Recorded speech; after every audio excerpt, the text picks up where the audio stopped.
আসসালামু আলাইকুম, স্বাগতম ইলেকট্রিসিটি লাইভ চ্যানেলে। বিদ্যুতের ডিমান্ড চার্জ কিভাবে হিসাব করতে হয় সেটা আমরা একটু আলোচনা করব। দেখুন, তার পূর্বে আপনারা একটি চার্ট দেখতে পাচ্ছেন। এটা হলো ট্যারিফ রেট আর কি।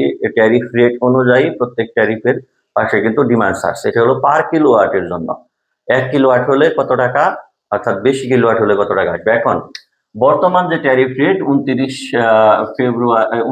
ফেব্রুয়ারি এই তারিখের যে গ্যাজেট প্রকাশ অনুসারে ট্যারিফ রেট আবাসিক এলটিএ, মানে আবাসিকের জন্য আমরা যদি আসি, আবাসিকের জন্য 42 টাকা, ঠিক আছে, পার কিলোওয়াট।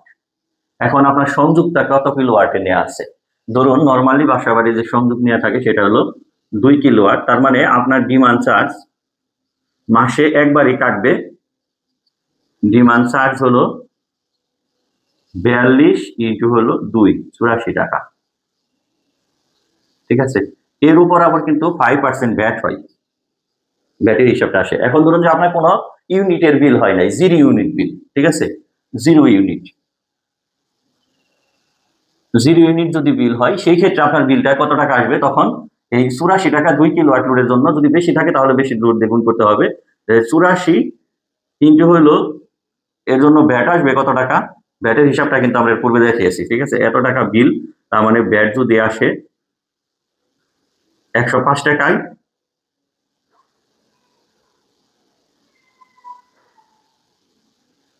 যেহেতু 5% ভ্যাট, তার মানে 4 টাকা, তার মানে আপনার 88 টাকা তখন বিল আসবে, ঠিক আছে।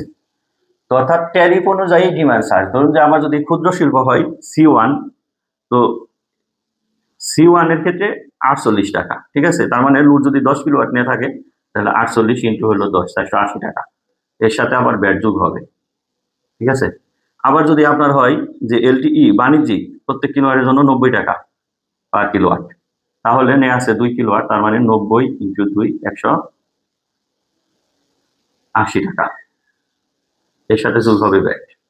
তো মূলত আসলে ডিমান্ড চার্জটা এইভাবে। ডিমান্ড চার্জ হলো আপনার যত কিলোওয়াট লোড নেওয়া থাকবে তার উপর ডিপেন্ড করে। এখন আপনি যদি 2 কিলোওয়াট নিয়ে আবার দেখা যায় যে কোনো কারণে 3 কিলোওয়াট ব্যবহার করেন, তখন সেইটার কারণে কিন্তু আর ডিমান্ড চার্জ আসবে না, যা আপনার লোড নিয়ে আসে সেটা। এটার জন্য বিদ্যুৎ অফিস আলাদাভাবে আপনাকে বিদ্যুৎ আইন অনুযায়ী ব্যবস্থা নিতে পারে, কিন্তু এটার জন্য দেখা যায় যে আপনার ডিমান্ড চার্জ বিলের পেপারে যোগ হবে না। বিলের পেপারে যত কিলোওয়াট আপনার সংযুক্ত থাকবে, সংযুক্ত লোড মানে অনুমোদিত লোড, সেই লোড অনুসারেই আপনার কিন্তু ডিমান্ড চার্জ আসবে। আশা করি বিষয়টি বুঝতে পারলেন। আল্লাহ হাফেজ।